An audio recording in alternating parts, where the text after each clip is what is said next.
if anything, would you have done differently in that first year? I think I would have, if I could have got to something sooner, a lesson learned sooner, it would have been the surrender.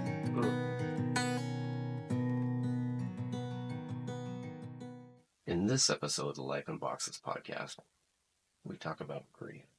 Here's the one thing I know for certain about grief, is it's a journey. A lot of it painful, right? Like just sorrow in your stomach type of stuff. I also know where you can start to see what you can be grateful for around the time that we had, the time that we spent. Not as a, hey, I'm coming out on the other side of this. I recognize that for my losses, and that being grateful is just another piece along the journey.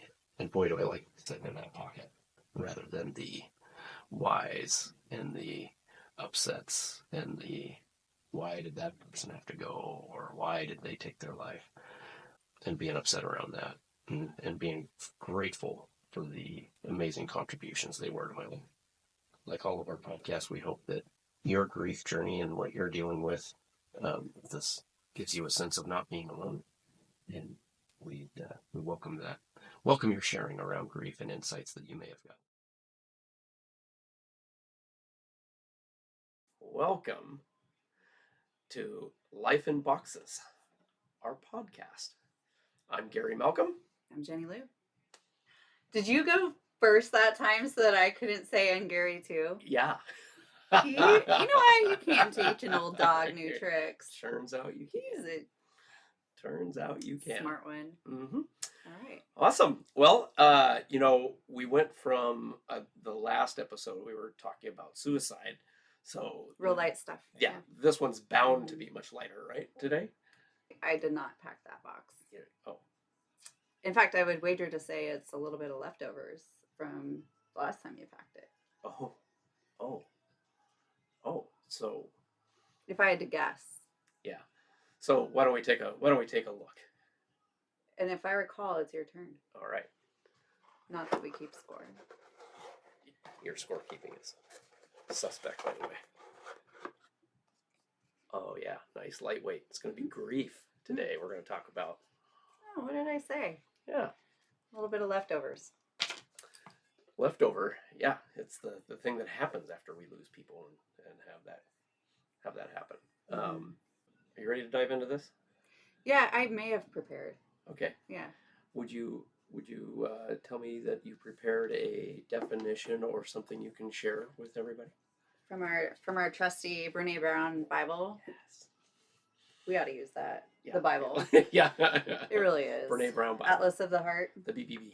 It's a very beautiful reference guide. I actually have it in big print because then I can actually refer to it the way you would with a guide. Yeah. We're here to talk about heavier things than why I buy big print books. Yes. Yeah, I felt that she did a beautiful job. I wanted to just kind of take a few things from this, but she talks about how grief is as unique to an individual as a fingerprint. And I would say, even in my own variety of circumstances in life that I've dealt with grief, every circumstance has me understanding grief in a different way. So she quotes Elizabeth Gilbert, which resonated. She goes on to talk about the different types of grief. Grief does not obey your plans or your wishes. Grief will do whatever it wants to you, whenever it wants to you. And in that regard, grief has a lot in common with love. Yeah.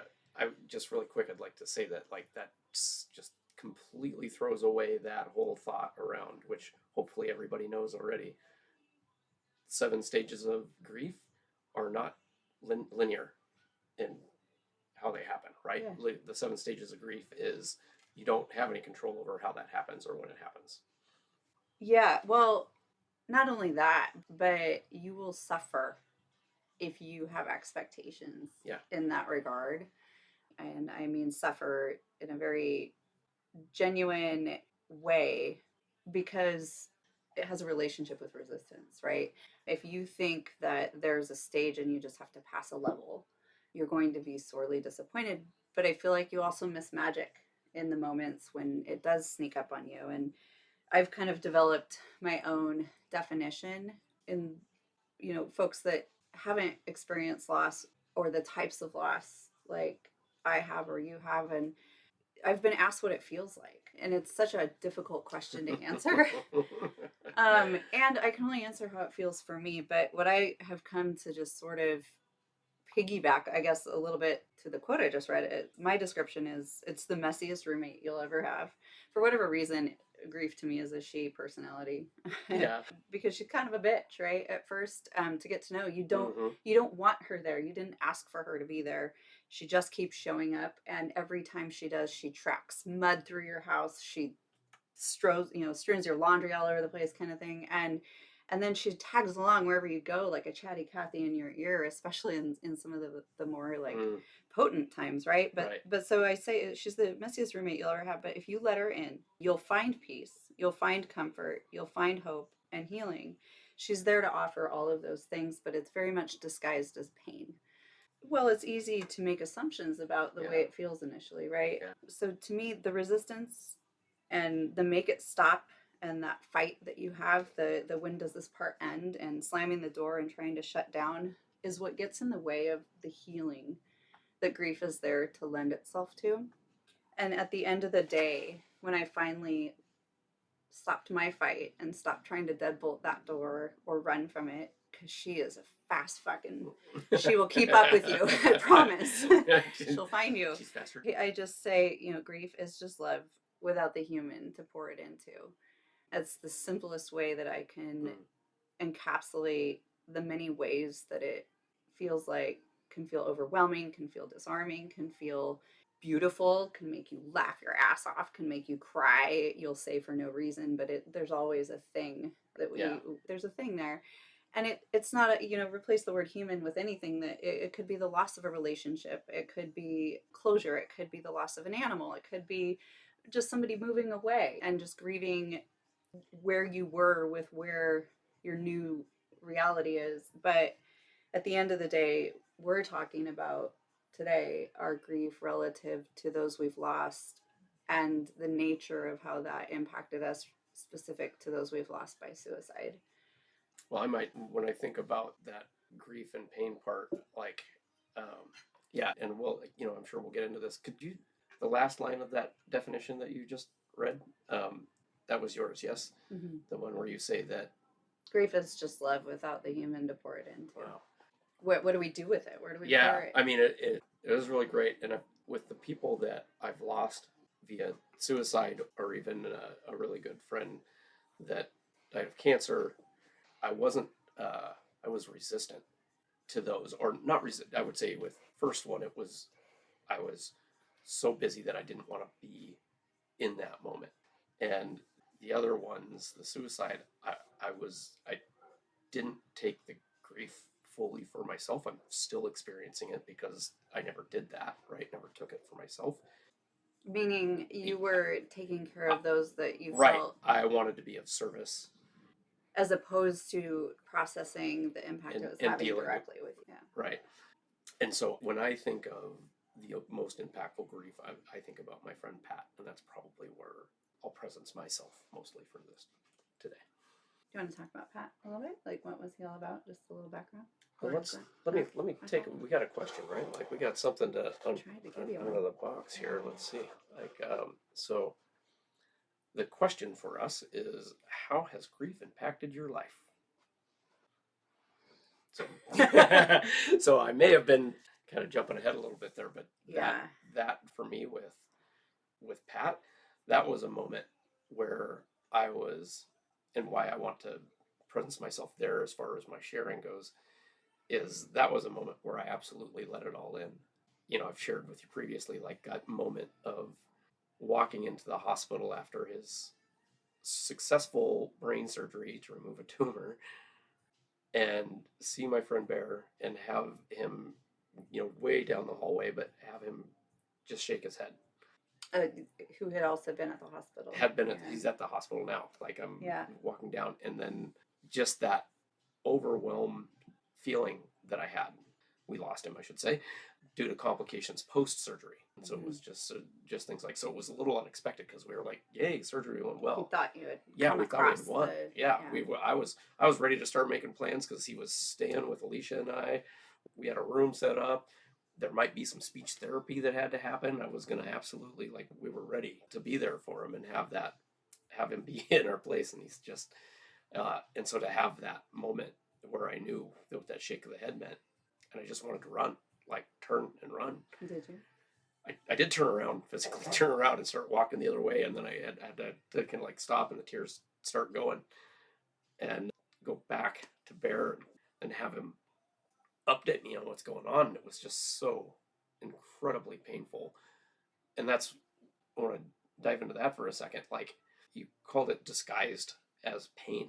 I don't know how else to express that than other than it was just, I couldn't bear it. Like, it was so painful at that moment. Like, there's no way that can't happen.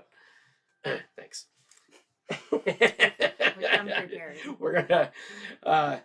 Nobody wants to see a grown. Wait, that's a different. Watch yourself. Yeah, that never. That's not a thing for us, right? Grown men can cry, Undo should that. cry, and absolutely feel free to cry. Because it's a human experience when you're unpacking emotional things. Yeah.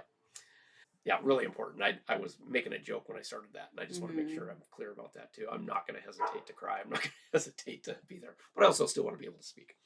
Yeah, I think I didn't know how to.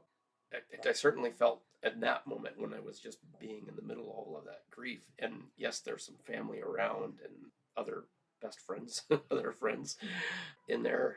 I know there was the service side of me was not present right away. Now it ended up being there, within a day or two, but I just, yeah, I don't know. I mean, just you needed to do something with the ball of energy, I think it sounds like, and a lot of people do make their hands busy so that it's a form of doing something with the overwhelm energy of just something's got to be done, right? It's the fight or flight that is serving that, I think, or engaging it initially. Yeah, definitely. Oh, that's interesting because there was definitely like that, like me physically turning around and walking the other way, certainly had that flight mentality, and the pain. I mean, it feels like an attack. I've got to do something. Feels like I've got to do something with it, right? Like I have something. I did just let it be, and countless tears every time a new friend shows up, a family member shows up, something shows up, right? And over the course of those next couple of days, it was incredible. Well, and you're talking about something interesting too. You're talking about you let it in. Yeah. And there's got to be, when people say let it out, I don't think it's just the tears. I think it's let it out in company with people, let out the stories, let out the name for the things, let out the laughter, let out the what the fuck just happened. Like, let out the narrative. Let it all be instead of swallowing you whole, right? So many, it's great that you say that because there were so many instances where we would laugh. So you're talking about kind of the different feelings that you were going through and just what it felt like to be in the moment, to be processing, but like it was one thing to have the tears, it's one thing to be sharing the stories, it's another to be laughing, and you're about to say something. Oh, well, just all those instances as one of the things with Pat is that he collected best friends apparently. Yeah, like trophies. Yeah, I was certain I was his best friend, and apparently there's 3 other guys that were his best friend too. Hey, you know what? It sounds like a good scenario though, because what really sucks is when you find another lover. Yeah, that was a better thing. Yeah. But it was and we all know each other, but like, it's just funny that you have your perception. No, Pat's my best friend. No, he's my best friend, right? Like you have that thing. And then you become united. And we certainly did, but even in those moments where there's so much sadness of the loss, we found humor all over the place, which really honored Pat, right? Like he liked to partake a little bit, and of course he was in room 420. Partake? Yeah. We have to be more specific these days. Was he really in room 420? Yes. 42 is my number, man. I love this guy already. And so plenty of jokes around that, and yeah, we just found moments of laughter even in the grief. It's good to remember that also just really started to bond and connect all of us together too. Not just the tears, but also the stories. Just finding different sides of him. Yeah, meeting some of his family that I never met before. getting their perspective on Uncle Pat or blah blah. Just a whole different world of that. I don't know if I'd have ever known all those sides of him without his passing when he did. So it's an interesting thing. Hmm. It almost makes you love him more. It really does. Like, it's an experience that you don't want anybody to ever go through. Yeah. You don't want to welcome, there's no entry where you're like, oh, we're so glad you're here to this club. Yeah. And I don't want to say like I'm out the other side of it. This happened 5 years ago, and I still will see a picture and start to tear up, or even think about seeing a picture and start to tear up. He's a crier. So that's the beauty of it. Like, it's out the other side of it. I find myself more grateful. What do you call it? Like, honored. what do you, Like, what are you saying the other side of it? Yeah, so not really being the other side of it. Like I said, I'm still having experiences where I'm missing. I guess it feels more like missing grieving than it is like, oh, it hurts. It's not as raw. Yeah. Yeah, I mean, the way I talk about that for myself, especially for some reason, well, for good reason, when you've gone through something and then somebody else experiences something similar, um, you find that you become sort of that lightning rod of like credibility, like so people ask what to expect in it. You're suddenly like the well, you're the tour guide, right, in some way. And it's one of those things where when the first question, especially in that acute grief stage, that people have asked is like, when does it Yeah. stop hurting? When does it get easier? When does it get better? Tell me. Like, people need to focus on like this timeline or this milestone of just what can I focus on to hold on to, knowing that that's when the pain goes away. And what I say is, this pain doesn't go away ever. And when you say on the other side of it, I think for myself, I can say I'm not in debilitating sadness and pain on a regular basis as I was in the beginning when I lost my husband, but I most definitely can be capsized by acute pain on occasion. And what I'm reminded of is that what has changed for me is my relationship with those feelings. I've changed. The event, the circumstances, the way it felt, the way it all happened, those things are just as painful to rifle through. Oh, sure. In recollection, no matter how much time has gone by. But my toolkit's changed, and the way I process these things has changed, and reminding myself the work and the path that I've very intentionally chosen to go down relative to the story and the circumstances and the feelings that it can evoke, are what get me through, as opposed to the notion of like, this stuff can whiplash my ass right back to that very day on occasion, right? And just the second I think I've got, okay, I'm coming through this other side, if I start thinking in terms of progress, like you said, it's not linear, I'm fucked. Like, I will be disappointed. I'll be like, I'll be confused about what's going on. Like, let me ask a question or pause. I want to kind of get a different, because we're talking about the impact for you, right? mm-hmm. So I think it would be how we're designed as human. There's lots of neuroscience research, like how do we get over grief, right? Like, Mm-hmm. and over time, we start to be able to function again, right? Like, we start to be able to do things. If you deal with it. Yeah. I mean, I don't know what happens to somebody if they don't deal with it. They just blow up. Like, well, they think they can put it in a box and that time will heal it, as opposed to navigating through it. Yeah. Absolutely. It will eat people alive. I guess I have an example of that. But what I really wanted to get at, like, your experience is pretty, well, how do I want to say it? Like, fucked. Sure.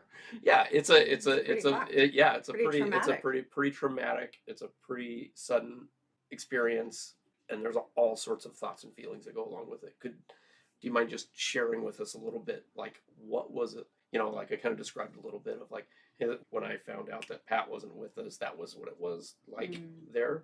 And I know you've told me this before, but I really feel like it's something that other people that have grieved or going through grieving can benefit from hearing your experience and what it was like. Yeah. I mean, I think, like, it was messy. Chris died by suicide on October 15th, 2018. Learned of his passing the next morning. I was in my office, and very much felt exposed in terms of the circumstances of the environment and the events leading up to it, and receiving a call that was concerned that he hadn't showed up that day, which was very uncharacteristic. So, without going down the rabbit hole of the story itself, the initial feeling and the initial chaos and trauma of the caliber of the moment was just sheer anguish. And the what we've talked about was like, Yeah. I knew exactly what had happened the second that I saw this caller ID light up on my phone, because it was out of place, but I also understood this. There's only one reason this person is calling me outside of a meeting, Right.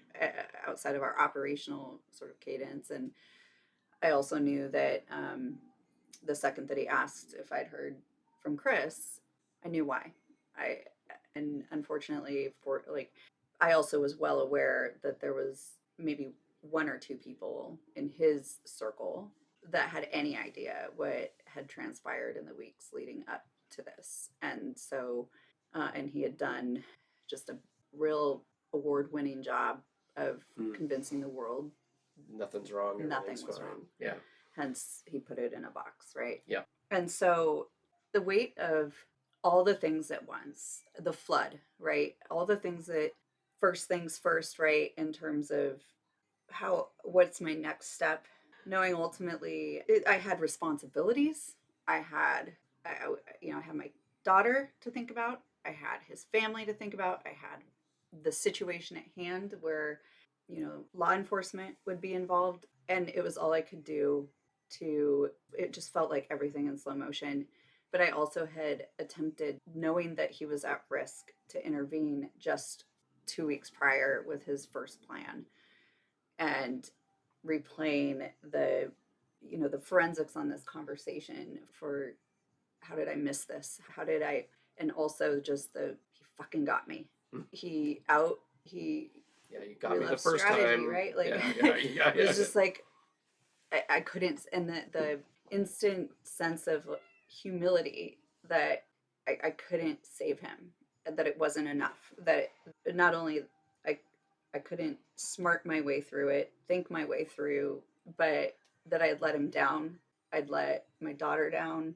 That also, there's that notion of guilt, but also, what do I tell people? And be a protector of his dignity. It was a fucking flood, and it was maddening, and it was sad, and I also could not say that I was surprised outside of being in shock. What's up? This is James. He came with Chris. He is now my cat, and we have a very special relationship. Say hi. Bye. Okay. It's a funny farm in here. We also have the Mastiff trying to make another appearance. It's good stuff. This is life, right? This is life. This is life. But this I is life think when you're doing a podcast at home. I think studio. I think that where the shock was not in knowing that this was real, but it was in there's no script for this. There's no how do you handle it when there's no, and there's a lot of ways that you can really make it messier. What emotions on that first, I don't know, let's call it first day, right? Sadness, anger, frustration, upset. I think grief, I'm already reliving a little, like, I'm holding my breath. Like, I think that's part of it, is you get stuck on a thought and you hold your breath, and you get stuck on a feeling and you hold your breath. And I think the most terrifying, there's anguish, there's, like I said, guilt, there's sadness, there's heartbreak, that what it takes to imagine somebody making this choice, knowing that he didn't just make it on a whim, that he was very meticulous about making sure certain things were buttoned up before he departed as human. And for him to be at peace with it in the way that he was, like, he didn't leave much to the imagination relative to how he spent his time before he died in those couple of weeks. A lot of documentation, a lot of photo albums put together, a lot of music put together, a lot of lists, a lot of bringing things, just a file. Like, he built everything into a fucking file. Like, he was committed to this decision, and obnoxiously thoughtful about it. Mm-hmm. which makes you just want to really you like there could have been another way, and so it's that desperation of I just want my fucking husband back, Yeah. but also looking my daughter in the eye, and knowing also she grew up very much familiar with depression, anxiety, navigating her own suicidal thoughts at times, and finding a path forward, and really committed to working on her own mental health. Mm. And he had a very very close relationship with her and brought her through some of those dark seasons as well. And but for him, I'm not sure that she would have even understood the way that a father figure can Mm. make you feel whole as a young woman. Right. And to know that this would be the news I have to deliver to her walking through that door became one of the most frightening conversations I'd ever had, because what if she took it as an example? Mm-hmm. And this universe had another way of healing her, but the tax that was paid felt so unnecessary. Yeah. And yeah, like that first day it was a lot of, I mean, I had my tribe there, right? And there were very specific things that we had agreed needed to happen before we could be sharing things out. And most importantly, getting a hold of his parents and his sibling, and Yeah. those relationships had become so strained that I was having difficulty getting in touch with them. And so I think there was also this instant need to unpack, how am I going to operate in a way that honors the integrity of these relationships that were so broken in the midst of, in their own grief, in the midst of assumptions being made, in the midst of the you don't know how they'll show up or reflect back, project Yeah. back. And I it got ugly real fast. Yeah. But so that first day was reminding myself to just take another breath, over and over and over and over and over and over and over, and then pinching that, how is this real? How are we here? How did Yeah. Yeah. I'm reminded that the disbelief? yeah, I certainly the disbelief, like this can't be, in Pat's circumstance, different from, losing the people that I've lost via suicide, was, I know that there was some anger, like, why, Pat, why, this is not fair, universe, God, whatever you It's want to interesting say, to like, have yeah, those that's moments. right. Why this person, when Yeah. really, like, we Yeah. know none of us get out of here alive, I know. right? I know. But the expectation we have is that Yeah. we die at 180 years old, so that we don't hurt anyone that didn't get enough time with us. Yeah, right. Yeah. Right? It's just everybody gets enough time with me. But it is Yeah. different when we like the gone too early. For some reason, there seems to be consensus on what age is old enough, right? Like Mm. you've surpassed the age of living. Oh, well, they had enough of life, right? And it's like, I get that all of these things have a little bit of like sentiment to them for reasons, but Yeah. at the end Yeah. of the day, so much of death is tragic. Yeah. I had a little bit of grief this week. I shared with I lost somebody I considered like one of my second moms, really good friend of mine, another Jen, lost her mother, and I've known her since I was in seventh grade, and we got to visit with her That's last when you stopped week. going to school. Yeah. and I got to see her just a couple weeks ago for the last time, which was really great. But I think the difference for me is like she was having her quality of life wasn't great anymore, right? Like there's a tough time. So like her passing, while there's certainly was some grief there, Mm-hmm.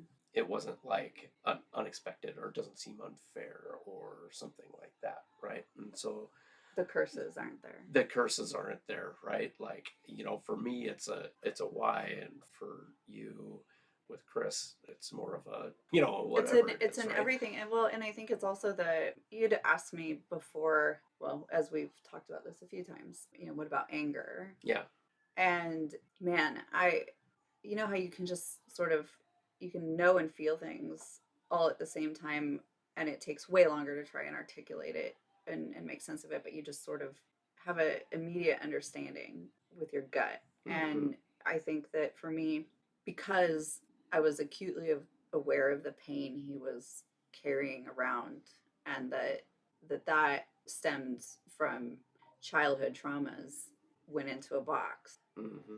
that he felt could go on a shelf, and that he would never correlate to a new life event as an adult. So, for example, like having going through college and different relationships, when we would talk about the variety of things of how we've evolved together, you know, individually as we're, you know, always getting to know each other in our relationship, he wanted to disconnect the notion of anything stemming to childhood, because he, in his mind, I dealt with it, I hit a reset button. He didn't deal with it through therapy. He didn't deal with it Mm. through He any, just put it in a box you know, and put it away. conversations, right? I know for sure that there's more stuff that maybe felt a lot like that to him, that weighed on him, that I'll probably never know about. I love this story. Is that a first? Yeah, I Have we haven't not heard that. talked about I haven't that? heard Okay, that one. all I right. love this story, and I we're gonna start collecting these stories, and we're gonna have this whole Chris episode at some point. It's gonna be really awesome. Well, no one have we. No one tells a story like Yeah. this, so I know we So talked about that last time. yep. So good. But let's go. Let's go back to unpacking grief. Mm-hmm. There you were at the funeral. You've got all these different people and connections of life Yeah, at our house. at your house. Mm-hmm. And think that you're saying that you got that same experience that I had while I was even at the hospital, and the service that we had for Pat was really honored. Pat was really tremendous when we got that. But what I'm hearing in your funeral, in your space, in this house, there was this real like collective like wow and intersection of people Yeah. in the same Well, and I couldn't space. think of a better way to let people in. It was sort of my way of saying, I feel naked already. Come see who we are, who we were. Mm-hmm. It felt like a museum in a sense. You know, I lived there for a year after he died before I moved, and you know that was our forever home. Yeah, It was our yeah. dream home.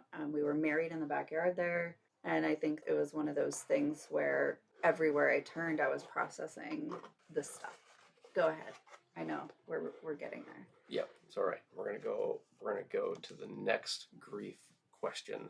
How does grief, like us experiencing grief, impact those around us? I think it's your turn. Take the mic. Yeah, I think that often people have the automatic response of what can let me know if there's anything I can do, right? Kind of like And you're like, sorry, bring my sorry, talking friend sorry, back. sorry. Yeah, Mm-hmm. yeah, That's yeah, what you can exactly. do. Sorry for your loss. Yeah. Let me know everything. And I'm guilty. Like I've done that before too. Like I'm not trying to point any fingers and say that they're not doing it right, but it doesn't It's a help. helplessness. While I appreciate the sentiment, right? Like the help I needed was Pat back. The help I needed was Tim back, Brent back, Jason back. That's the help I needed, right? Like that wasn't gonna happen. So But it feels sensational it, to try and answer it, right? yeah, sensation. We'll say more about that. Well, it feels like an audacious question, Yeah, it's even though it's a sincere one. I, What somebody's really let me saying is, know. how do I make your pain feel Right, lighter? right. How can I How do make? I How get can I in it with you? exactly? How can I get that? And it's And the reality is, all you can think is work magic, because there's no fixing this. You can't, even if you had a million things like I did that people could genuinely help with, your brain bypasses all of that, yeah, and says nothing will help, nothing makes it better. right. And it's just what is the right thing. So anyway, that's an impact, right? Like Well, there are a lot of things is you that can do, I think, in that arena. Probably a different topic. The how to roadmap. right? Yeah, Yeah, totally. There's a different. but the book that needs to be written first is what not to. Yeah, Like few yeah. things that are awful. Well, so when we talk about the impact around us, right? You have that group of people that have no real context or knowledge of what you're experiencing or what it is for you for your loss, Yeah. right? And that sentiment is great. thank you, whatever it is, but it's empty. I'll just call it, for me, it shows up as kind of empty, right? Like it doesn't, I appreciate it, but it's also like, I don't know what else there is there. Like Right. there is something there. Now, that's that group of people. But now what about the people close, right? That The are people also grieving, that are maybe. with there, right? Yeah. Alicia was, of course, great friends with Pat. That's why we were going to let him into our home and live there and do the whole Mm-hmm. thing, right? And she found herself in a spot where she had to like kind of put me first Mm-hmm.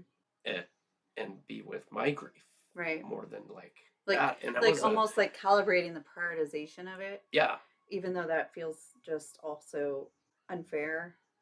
But for whatever reason, I feel like there's just this unspoken consensus when by proximity of closeness or relationship. Yeah. yeah. And and conversely, when Tim passed, I went, as I mentioned, I went into that, like, how can I help? Like, here, this family is now devastated. I'm super concerned about grandma, the grandmother of my children, but Tim's mom, who's just lost her second son to suicide within a year, right? About a year apart. And like that, like, oh my gosh. And then this enormous weight of all the things that, because he was absolutely the uh, center of this family from a business and financial standpoint, and everything was centered around him. And so to lose that and like have all of these people like trying to do things, his brothers, all of the stuff, and I went into a different mode, right? It was, I don't have time for my grief. I want to be here for these people. Now, I did take and have plenty of time for my own grief, but I did it outside of help and supporting Mm-hmm. those others. And I don't know another way to say that it worked. Like I don't feel like that impact for those around me in this case. Like while I had my grief going on, I totally took myself out of it and put it there for others, kind of that same way that Alicia just did for me, kind of like putting that together, right? So I don't know how do we deal with people around us while we're grieving. I mean, there again, that's like a personal question. I found myself stumbling in the dark a bit. I think that if you're a human who's naturally trained your or tuned your sensitivity to taking care of others, if you're a natural caregiver or a natural, it, that doesn't just go away when it's, quote unquote, your turn, Right. right? Like, but I do think that the version of myself that's operated in a healthy way versus the messy that when I mean, it was messy. It was so, like I said, I initially, I mean, I tried to go back to work way too soon. In fact, Yeah. I Yeah. did go back to work way too soon. I did it during the holidays. I didn't know how many firsts were right around the corner to just guillotine me. I wanted to find some semblance of myself, and at the same time, like getting perspective that some stuff that I thought mattered just didn't fucking matter to me anymore. Yeah. There's Yeah. this, I was having an experience for an immediacy to life, and at the same time, tuning out a lot of things that I had been getting that I thought mattered. I'll just leave it at that. I I had responsibilities, like I said, and at the same time, when somebody would be like, the "How are you doing?" question just felt rude, Yeah. because it felt so. It felt like, "How do you think I'm doing?" Yeah. Right? Like, but how is anyone supposed to check in on you, right? And which is why it's like we could write the book on that with some helpful tips. Yeah. But I've Yeah. only learned them because of my shit, right? Right. I didn't do well. I When I was with people, especially the first 6 to 8 months, it felt genuinely so good to be able to have myself in the presence of other people's stories that I genuinely was present, and yet feeling almost translucent, like almost like Yeah. I couldn't even find myself in the room. I wasn't enjoying the same things. I was drinking way more. I was stoned like uh, the first 6 weeks at least. My daughter, as someone who had rarely partaken, as you put it, like I became the around the clock functional, semi, we'll call it functional, because I never quite escaped the to a place of numbness. But so I was doing what I thought I to check out. But I had a lot of friends, and I think family too, convinced initially, like when I got through a couple weeks worth and was preparing to go back to work, and in that window, like I said, of like the 6 weeks to the 6 to 8 months period, people want to see that you're okay. Yeah. Right. And so you start to think that the script is to look okay. I tend to rebel against most scripts, but in those moments, it was like, it feels good in this moment because I have friends here, and I would go home and I'd be a wreck. I remember putting my face on the tile in the hallway, just laying down because I just couldn't bring myself to go upstairs. And I thought, why? I could just lay here. Who the fuck cares? Yeah. And a very good friend ended up, I totally forgot that he said he was coming over, and he walks in. The next thing I know, he's pulling me off the floor physically. Yes, like, are you okay? And it's just like, I didn't even know how to explain myself to myself, right? Like I was like, no, I'm pretty sure I'm not doing great right now. Yeah. But this is what grief looks like. And this is what letting myself just like surrender looked like. And I needed to go through those. Yeah. But I also needed to find another way, because those are not long term. I needed to survive that first year with a lot of, they tell you not to make big changes. So in the first year, my daughter graduated high school, she moved out, she went to college. I sold the house we were married in. I bought a new house. I left the company that I'd been with almost 10 years. I started a new business. And let me tell you, like, and then I thought, okay, as soon as I get over that, like that 1 year mark, I will then I will make time for me. Yeah. Body said fuck off, and I had a heart attack at 39 years old. I went septic from kidney failure at 30, like one right after the other. The body keeps score, people, and it does. I was not taking care of me. Now, anyone trying to convince me that I needed to make time for that got an earful. It was not for lack of support system trying to intervene. You have plenty of people around you. But I also didn't know. My retort was, what am I supposed to be fucking doing? What does it look like to navigate this stuff? And nobody has that answer. What I've come to appreciate is that it's about the surrender, it's about the messiness, and it's about appreciating that you're never going to retrieve, as a widow especially, which I still not used to that label. Yeah. As a widow, I was never going to retrieve the version of me that I had the day before he died. Yep. And to grieve the loss of that too. Right. But also to appreciate, I never would have become this version of me had I stayed the woman I was before he died. Right. And because I have to accept it, and I struggle with silver linings, I'm not going to call it that. But this was a path that I decided in the crumble to that I'm going to fucking build something out of this. Yeah. And I'm not in a notion of better or worse, like not on that continuum, but just in a, if this, then I must that. And let me ask you, worked on that. If you had to do that first year over again, that, if I'm hearing you correctly, clearly broke me. Yeah, your body. You didn't. Would you say that you didn't do the grieving? I did. Like what? What was it? What is do the grieving? Right. Well, that's my question, though. I guess I was grieving. I was in pain. What I was doing was suffering, and to me, there's a very big difference between suffering and pain.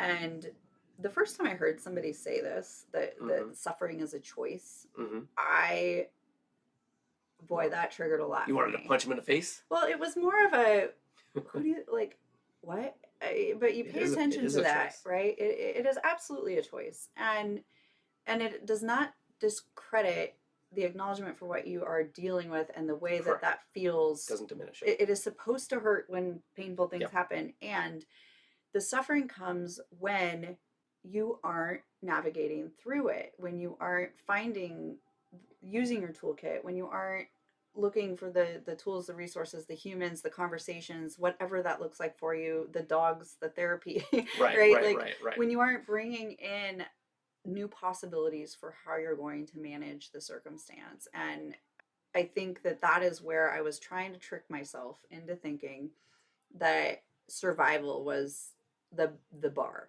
right? Um, Mm. and in survival, I was suffering. In survival mode, I was suffering because I was not unpacking. I wasn't even.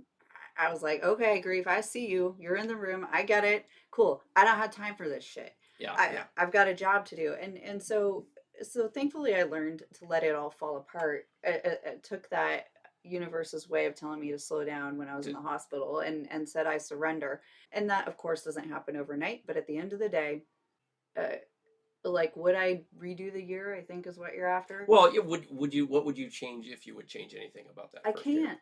It's No, I pointless. know, I know, I know, I know you can't. I know you Like cannot. I know you cannot go back in time.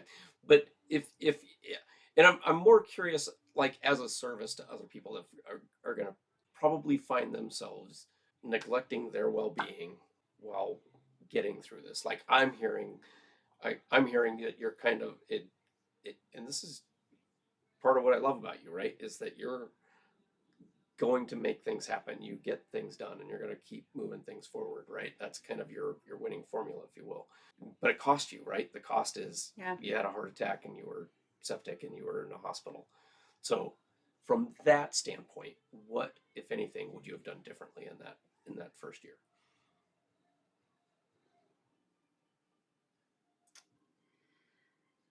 I think I would have, if I could have got to something sooner, a lesson learned sooner, it would have been the surrender. Mm, The I don't have time for this only works in moments where they're meant to be moments for, for as that survival skill, that fight or flight, the we're armed with it so that we can have right, self-preservation, right? right, But right. it's not meant to be a long-term solution. And I wish that if I could go back and give that version of me a little bit of a nudge, a leg up on the Mm-hmm. suffering part, it would have been, you're doing the fall apart version of you that feels like you're a mess is the purest form of working through it. And to try and follow some sort of, I don't want to say script, but just role Mm-hmm. that felt like I was putting on the shoes of a version of me that wasn't dealing with this, Yeah. was doing me a disservice.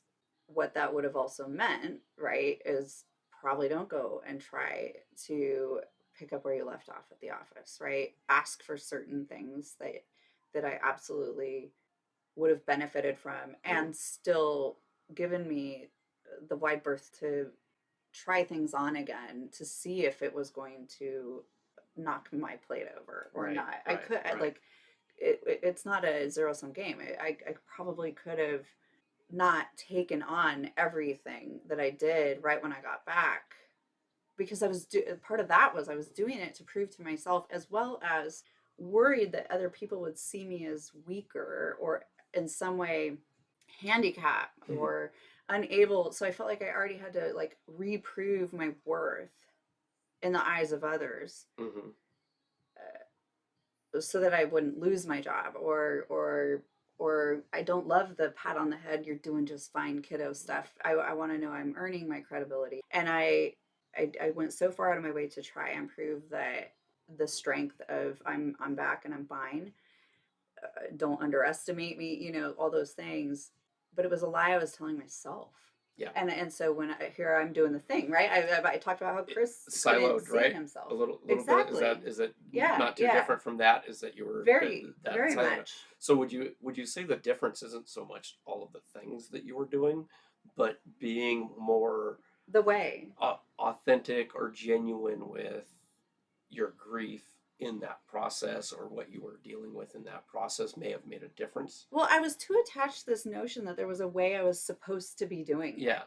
Instead of just realizing in no other world do I Jenny Lou look to somebody to say, oh, here's how we do this, and so just go go dress up this way, go sit this way, go act this way, go say these things, like, you know what I Right. mean, the role. Yeah. Like, why I think I was so lost that for the first time I was looking for, oh, this is the way I'm supposed to, this is how it looks Yeah. Yeah. when and I didn't have, I was there was no up or down, the floor was out from underneath me, and I couldn't keep up with my own mind fuckery, much less predict how others were experiencing me. And the voices can be mean in your dark places Yeah. in your Yeah. head, Yeah. right? Very critical. Yeah. Gary, where were we before intermission? All right. Oh yeah, I was blabbing. Yeah. So We were we talking about were grief. at, and let's just feel free to start fresh on this. How were people being around you when that happened? Oh, I worry without context for certain things, Yeah, yeah. right? So, I am going to admit here, I only could see how people were responding to me through my broken lens, right?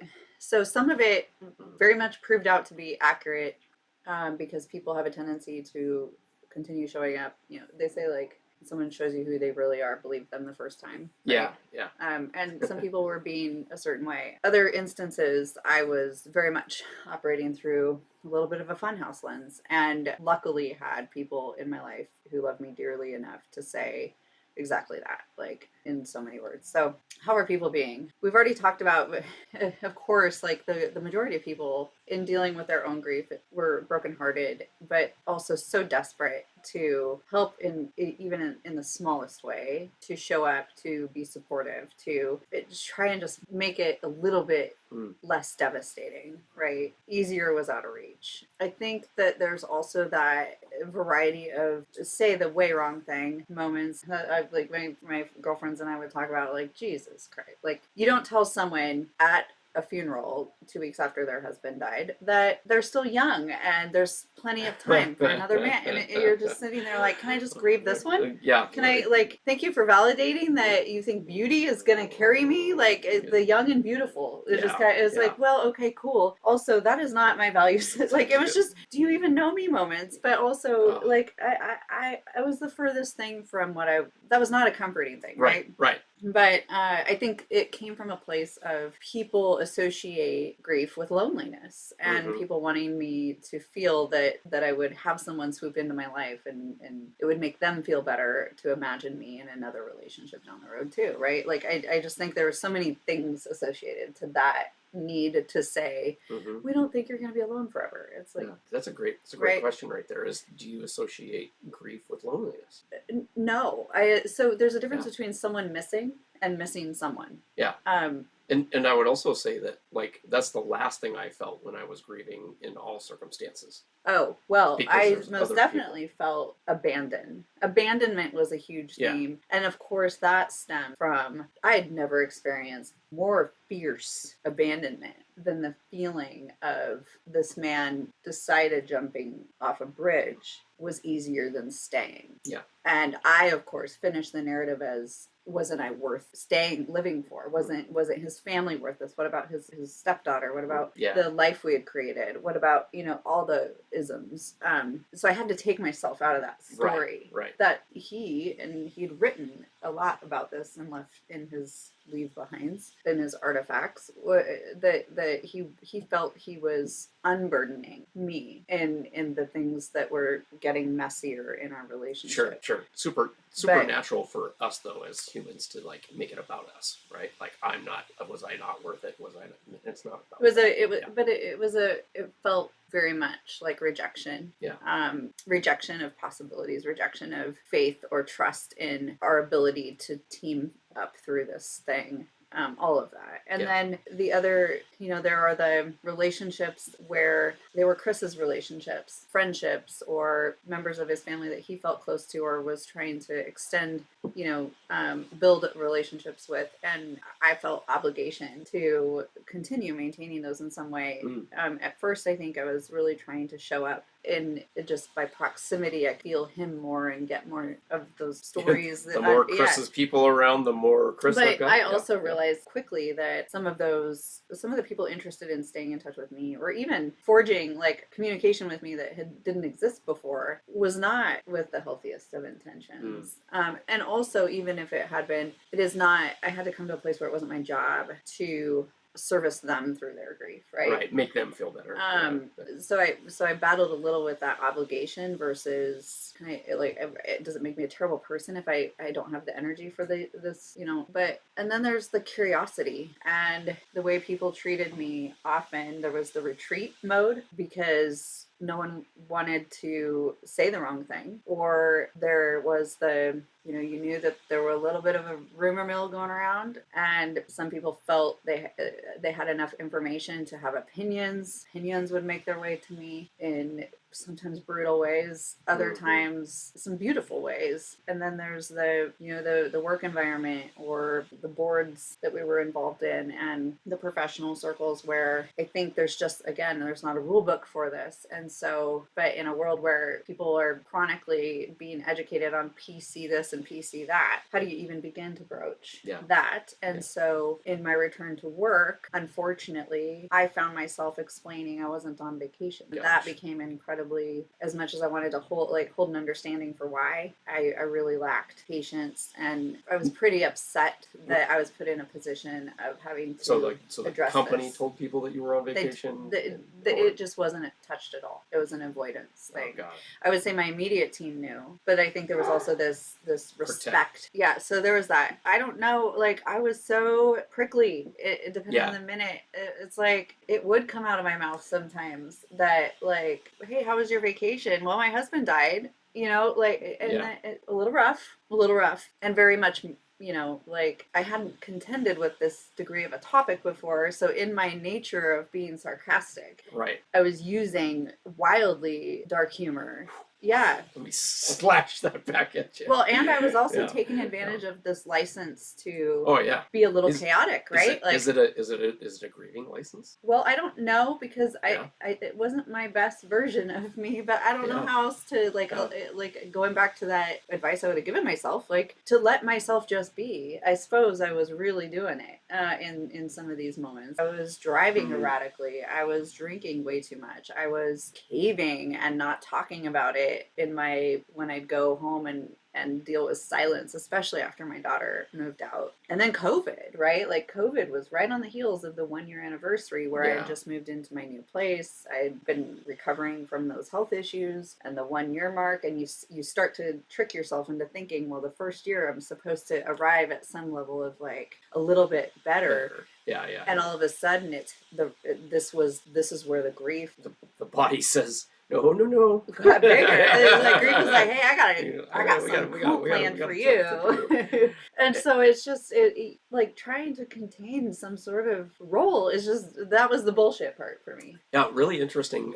You made me think of something that when I said that grief license, you have you've got a license to do stuff you wouldn't normally do because, hey, I'm grieving. I call it my widow punch card. Don't you dare F with me, right? Yeah. And I think, and the reason that really resonates with me right now is I've just seen some evidence of potentially that going on inside of the family, where there's this lashing out on others that don't deserve it. Right. And the first thing that comes to a lot of our minds, including the person that the lash out happened to, was, I get it. you're dealing with a lot, and you're dealing with a loss, and but you're taking it out on me, and it's like the, hey, I'm in this with you. Yeah, and so like this whole thing, right? And so a really interesting thing to think about is, where's the line of drawing humanity in grief, and like allowing the space for people to be in their grief, and then also not abusing it to say like, I get to do whatever the f I want to, whatever I want. Well, right? I feel like the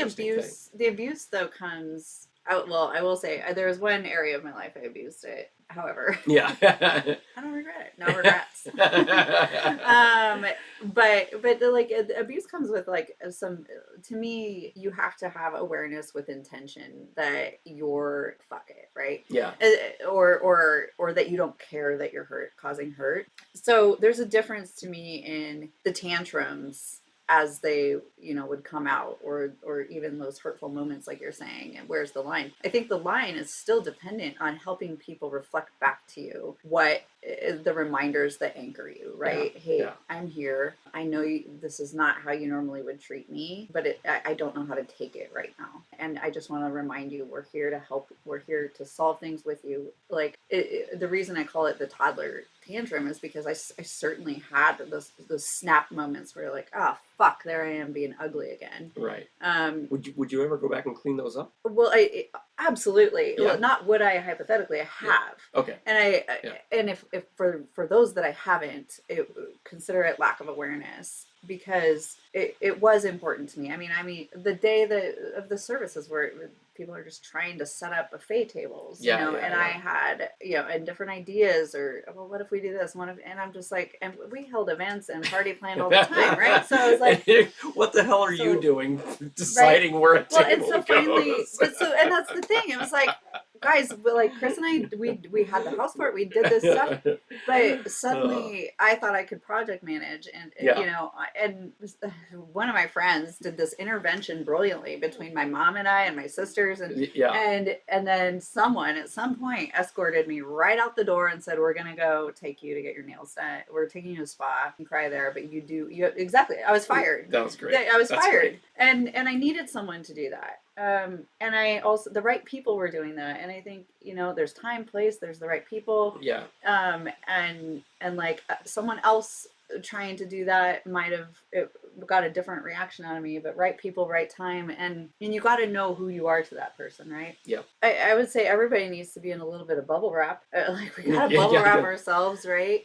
And not because it's okay for knives to come out whatsoever, but it is because in those moments, like when I got back after I had snapped, the first thing I did was try and approach hey, I know you're trying to help. I'm not taking it well. And there, of course there's a legacy of like, with this individual, it's like we were often having to come to a place of like really work at our communication anyway. So offering advice in this moment was not helpful. Right. Whether I like, so it was one of those, I had to bring it back to, hey, let's not challenge an area that we already know we both care about working on. I know you love me. I know you're trying to help, and I need you to, like, don't poke me on this one. Like, I had to just say, here's where my wounds are. And I had to be the one to say, I know you didn't put those buttons here, but you're hitting them. Yeah. And just kind of, that was the best I could do, was just, it wasn't a solution, it wasn't a roadmap, and it certainly was not okay for me to act this way. And there was grace, because I knew I wasn't being myself. Right. And nobody had expectations that I would be myself. But I still appreciated that people did have a standard that they helped me come back to, with like, it wasn't okay. Right. And so I think it's great if you can say, acknowledge where the person's at, but also like, let's not slash each other here. Right. Like I said, like I was being dangerous, for that, like I said, the erratic, like speeding, because I was just like, fuck it, I don't care. Got pulled over a handful of times, and the local police department, was very familiar with, this is Jenny Lucero, the widow in Normandy Park, right? And we're until like an officer one time, quite literally, he's like, hey, it's been over a year, we see you, this is a safety issue, and he says, your widow card is expired. Oh. He's like, next time Right. And I appreciated that. Right. Like, because it meant just like, I guess in your teenage phase or whatever phase of life you're in, Right. you gotta figure out what those boundaries are because you hit them too many times. Right. And it was like, okay. And also there's a gratitude for being treated with a standard that says, we know you can do better than this. It meant you saw me as not broken, right? Yeah. And Yeah. so I think all of that, yeah, like and then how people treat you, man, there were vultures. There were vultures. There Was were there? Yeah. and that sucked. But it was so obvious, and I got to often like I didn't care about. You were I could channel. You didn't care about things. using the widow card right there. It was just I didn't care about synthesizing my communication with Yeah. these individuals and made it very fucking crystal clear. I am the wrong target for you right now. Move on. And then of course there's what do you do in the middle, right? Like where the fear is that people fade or the people that like the things you used to do as a couple with other couples, and some of those things came true that you just Yep. the life goes forward and people's lives change, and maybe naturally over the course of life, had he been here, certain relationships might have faded, but and others would have flourished. but it right? felt But, yeah. it felt related, and that was that's tough. Yeah. Some people had opinions that about how I handled myself once they would learn more about things leading up to it, and learning how to navigate that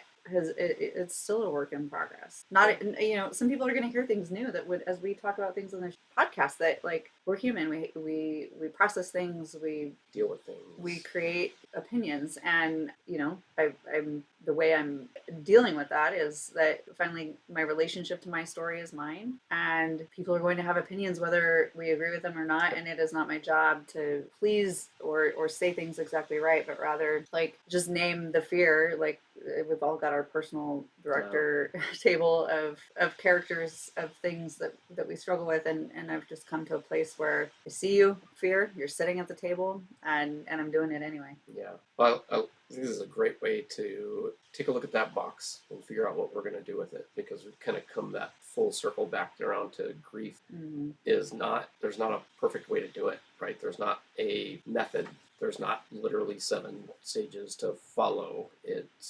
Those are just possible things that you're going to go through and experience, right? You're going to go through all of these things. Yeah. So before we decide what to do with this box, you have anything else you'd like to share? Well, I don't know. I'm getting my final thoughts ready. Oh, great. I mean, did you want to hold it? I mean, like, let's give me the box. Okay. Give me the box. Okay. So I'm in charge of this box Great. today. Enjoy. This is the grief box. Super light. I'm super heavy. What would you like to do with the box? Grief box. Chuck it out the fucking window. Bring my husband back. Yeah. Right? No, I take that back. I mean, this is a box that like I said, I've made friends with it now, and when sometimes in the weirdest way, like when I feel too far away from the gifts or the lessons or the moments that are born out of these things, I miss it. Like I wonder, like I worry if I forget about it, right? And not in the interest of needing a tether for attachment, but just wanting to be sure that I'm not done loving my late husband. Yeah. Or honoring his life, I should say.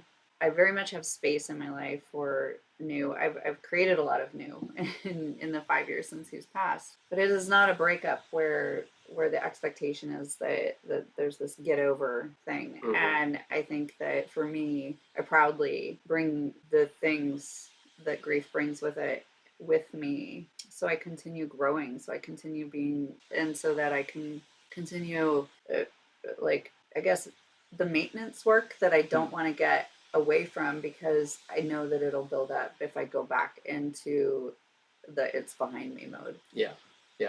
But that's great. That's what I would add, but those are not my final thoughts. So go ahead with your I'll close out if you. Oh, I don't mind.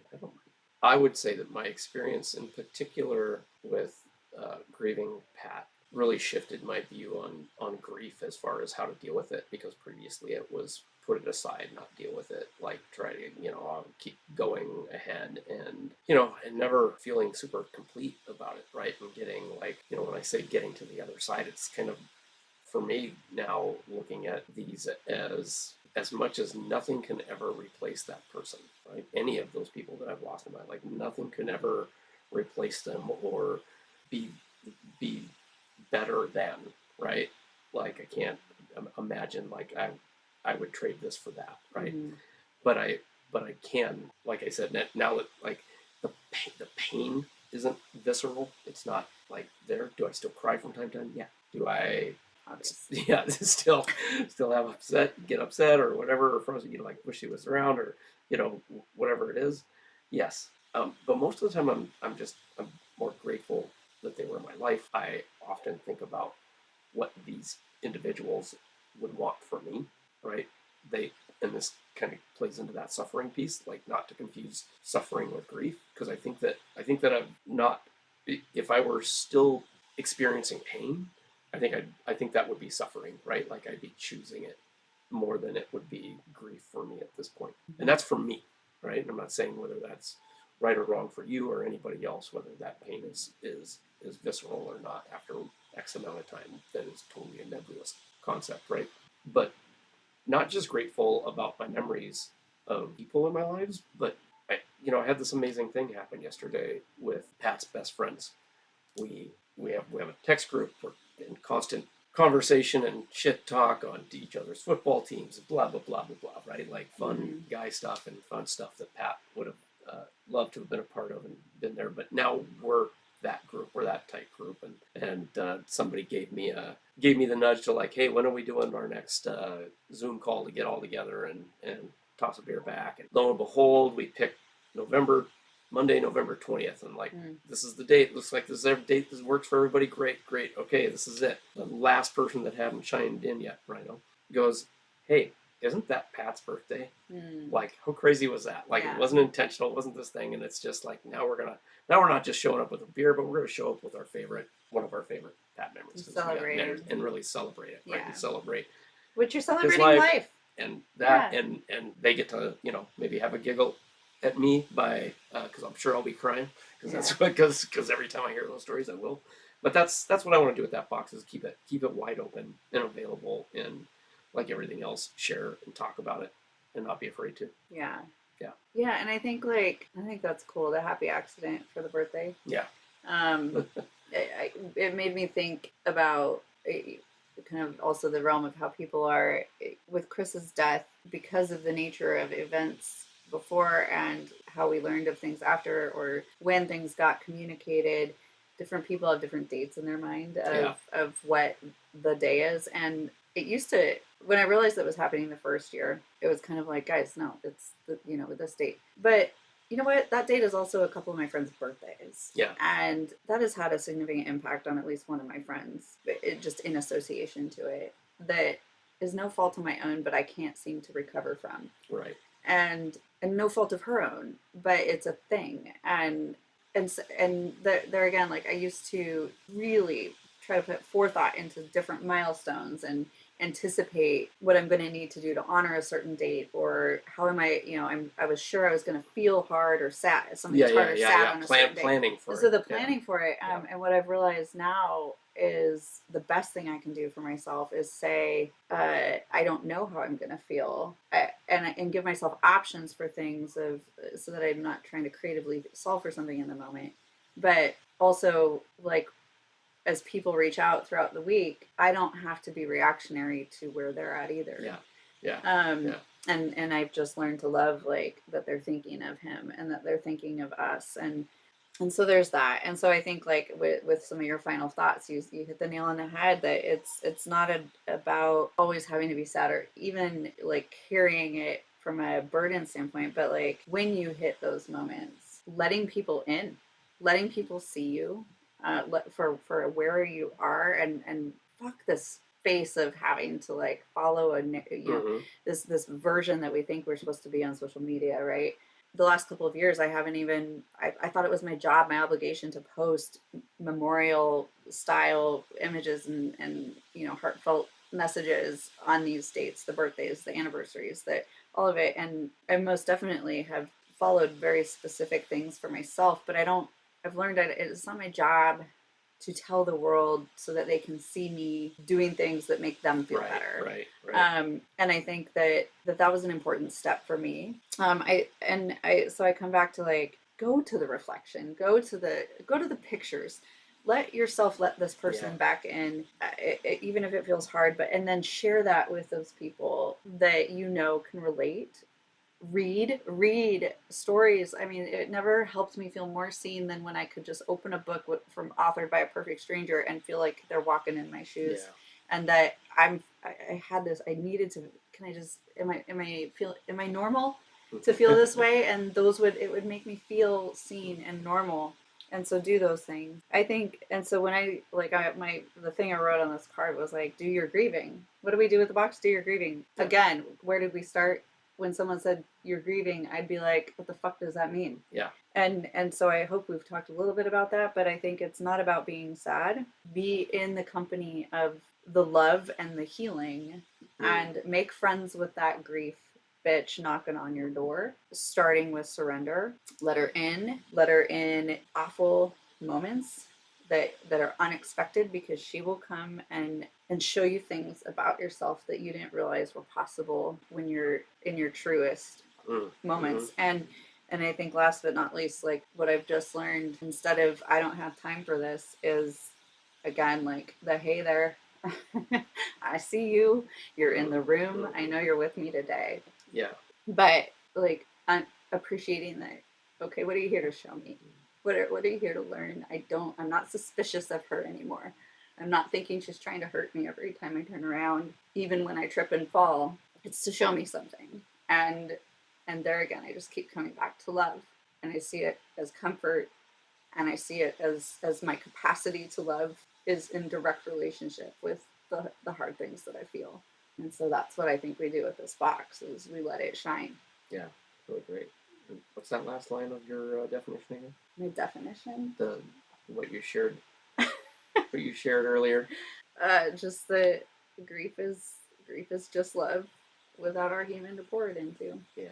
Okay, that's where Gary wants to. That's where I want it. Thank you for joining us on Life in Boxes. We'll try and see if we can find an even heavier topic to pick up next time. We've got him. Yeah, we For sure we've got him. All right. Thanks. All right. Thank you.